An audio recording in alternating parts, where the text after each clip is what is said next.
Imagine a vast hall filled with portraits of ordinary men and women, but with one thing in common. They all decided to believe even when there was no visible evidence, even when hope seemed to have died. This symbolic place is Hebrews 11, a chapter known as the Gallery of the Heroes of Faith. Hebrews 11 is not just a biblical text, it's a memorial, a declaration about the power of faith. And in this video, you will get to know each of these characters in a deep, moving way, full of insights and revealing things you may have never heard before. Buckle up, because we're going to travel through centuries of biblical history, from the creation of the world to the conquest of the promise, through the eyes of those who dared to believe. We begin with a striking declaration. Now, faith is confidence in what we hope for and assurance about what we do not see. Hebrews 11:1. This is not about empty optimism, but about a conviction so deep it changes choices, paths, entire destinies. The author of the letter to the Hebrews presents us with a parade of spiritual giants who in their time were invisible to society's eyes. Ordinary people, forgotten, persecuted, but whose names crossed millennia, and today they speak to us. Let's start this journey with Abel, who, even though dead, still speaks. Abel appears as the first martyr of faith. His sacrifice was accepted, not because of what he gave, but because of the attitude with which he gave it. He offered the best of the flock, while Cain brought some of the fruit of the land. And this teaches us something profound. God sees the heart before he sees the offering. And even though he was murdered, Abel still speaks. His life echoes an eternal truth. True faith is capable of being remembered forever. Next, Hebrews mentions Enoch, a man who walked with God and disappeared because God took him away. Enoch did not experience death, and his testimony was clear. He pleased God, but the next verse gives us a secret. And without faith it is impossible to please God, because anyone who comes to him must believe that he exists and that he rewards those who earnestly seek him. Hebrews 11:6. This statement becomes the foundation for everything we will see next. Faith is not just believing in God, it's seeking him constantly, passionately, wholeheartedly. And Enoch was a living example of this, until he was taken alive to heaven. And if you think that's extraordinary, wait until we hear the story of the next character, Noah. Imagine living in a generation where all humanity had corrupted itself, where everyone mocked the idea of God, where evil was the norm. That was Noah's world, but the Bible says Noah found favor in the eyes of the Lord. And because of this, he received an outrageous mission to build a gigantic ark on dry land, and not for a month, not even for a year, but for 100 years. He became the preacher of righteousness, a living sign to his generation, but no one believed. And still, Noah continued, hammering planks and proclaiming, "It's going to rain. God will judge. Prepare yourselves." Meanwhile, he built a huge, unprecedented boat. It was a constant testimony of faith, a faith that obeyed even without understanding, a faith that was ridiculed but never backed down.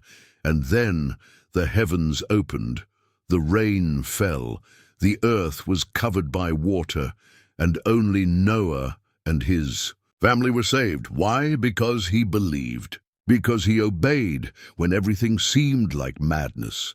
By faith, Noah, when warned about things not yet seen, in holy fear, built an ark to save his family. Hebrews 11:7. And here we learn something powerful. Faith doesn't just save the individual, it can save their family, their generation, their lineage. Noah's faith was not silent. It was loud, visible, constructive, and it invites us to ask, what are we building with our faith? Imagine being called to leave everything behind, country, culture, security, friends, and go toward the unknown, holding only onto a promise. This is how Abraham's journey begins. He and Sarah had no children. They were elderly, and yet they believed they would become the parents of a multitude. And when God called them to offer their only son as a sacrifice, they went. Not because they understood, but because they trusted. This kind of faith that transcends logic is the same faith that sustains millions even today. When faith is passed down from generation to generation, it becomes a legacy. And Hebrews 11 presents us with three men who carried and passed on this legacy: Isaac, Jacob, and Joseph. Isaac, despite all his limitations, blessed his sons with the confidence that the future was in God's hands. He didn't just speak beautiful words, he prophesied over his children's destinies. Jacob, at the end of his life, even in frailty, worshipped God while leaning on his staff and blessed each of Joseph's sons. He saw something in the spirit that his physical eyes could no longer see. His faith saw the future. And then we have Joseph, the one who was sold, betrayed, forgotten, and yet remained faithful. In Egypt, at the height of power, he kept his heart anchored in the Lord, and when he died, he asked for something curious. When God delivers you, take my bones with you.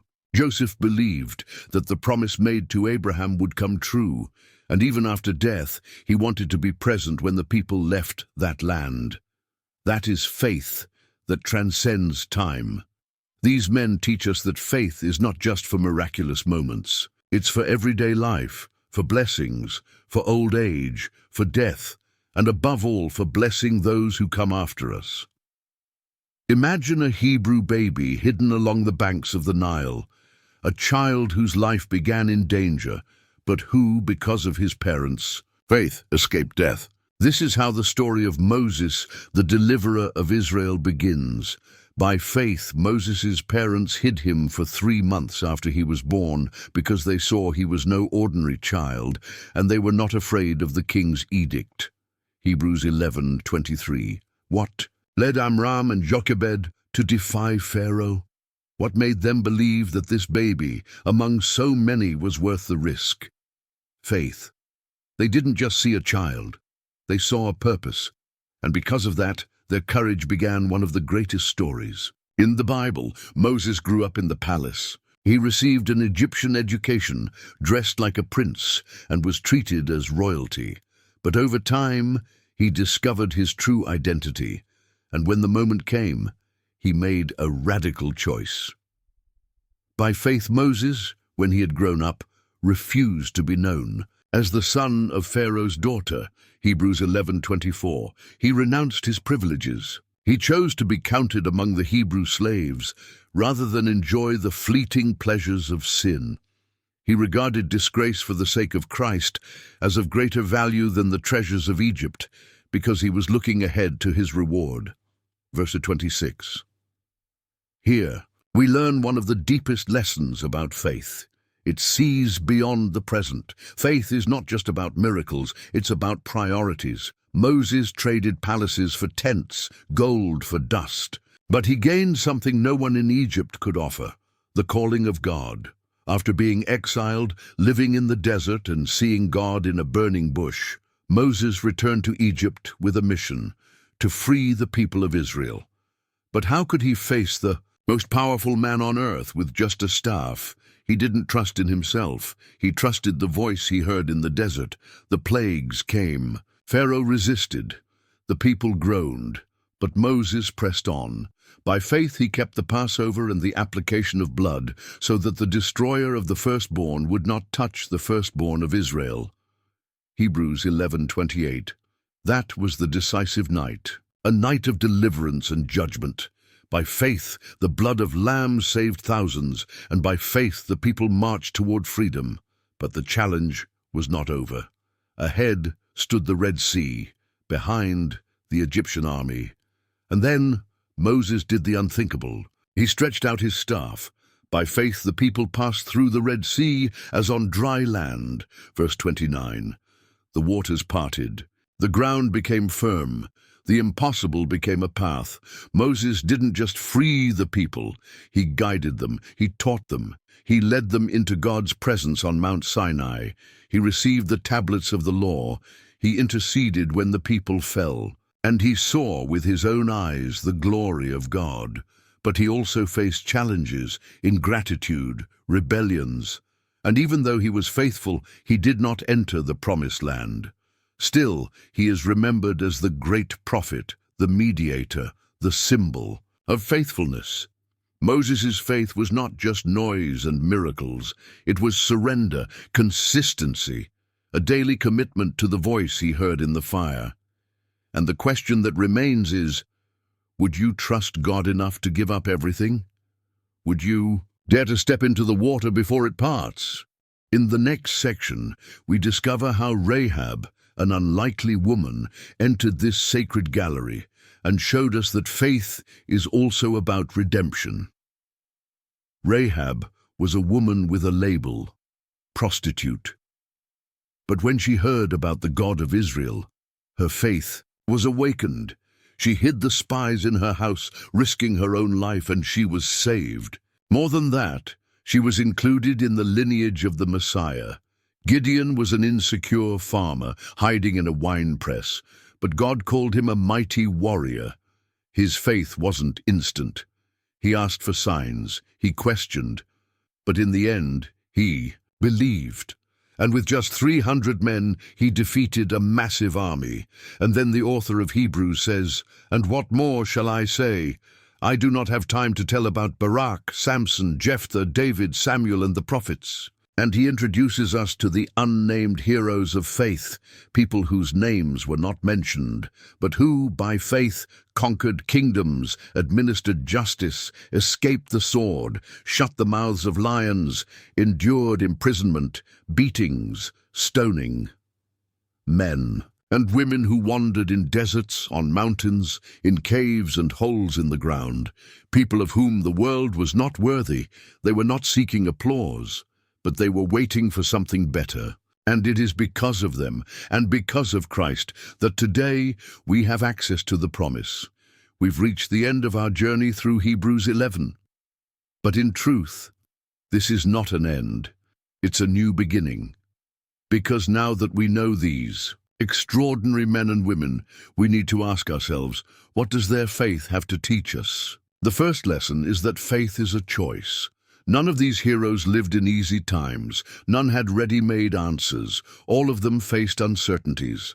But they chose to believe. They chose to obey. And that placed them at the center of God's story. The second lesson is that faith has consequences. For many, faith resulted in deliverances, victories, and conquests. For others, faith cost them their very lives.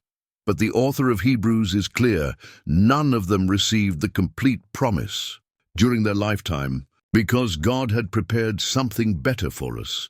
Hebrews 11:40. Yes, we are part of this story. We are the continuation of this gallery. The next chapter of Hebrews, chapter 12, tells us that we are surrounded by this great cloud of witnesses, and that we must run the race set before us, fixing our eyes on Jesus, the author and finisher of our faith. This means that faith is not just for the past. It is for today, for you, for me. It means that even in the midst of chaos, uncertainty, pain, and waiting, we can believe, we can act, we can keep going. Maybe you are like Abraham, waiting for a promise for years, or like Sarah, thinking that your time has already passed. Maybe you feel small like Gideon, or marked like Rahab. Maybe your faith has been ridiculed like Noah's, or tested to the limit like Abraham's on Mount Moriah. But the good news is that God continues to write stories with people like you, real people, with fears, doubts, scars, but who, even so, choose to believe. The heroes of faith were not perfect, but they were persistent. They were not exempt from pain, but they did not give up. They did not seek their own glory, but they pointed to something eternal. And now the story is yours. The question is, how will you respond? Will you wait? Will you trust? Will you keep going? Will you live by faith? The Christian life is not a spectacle of visible miracles. It is a road of obedience, walked step by step, sometimes with tears, sometimes with doubts, but always with eyes fixed on the one who promised and is faithful to fulfill. Jesus is the greatest example of faith and obedience. He endured the cross, despised the shame, and is seated at the right hand of God. He is the true hero of faith, and all the others were only pointing to him. Therefore, may your life also point to him. May, at the end of your journey, your name be among those who by faith pleased God. If this story touched you, leave in the comments which of these heroes of faith spoke most to your heart. Which one inspires you? And how do you want to live your faith from today on? Don't forget to subscribe to the channel, Knowing the Word, like the video, and share it with someone you love. Here, every Bible story comes to life, and every lesson can transform your day. See you in the next video, and remember, to live by faith is to walk with your eyes on the invisible, but with your heart full of certainty. God is with you.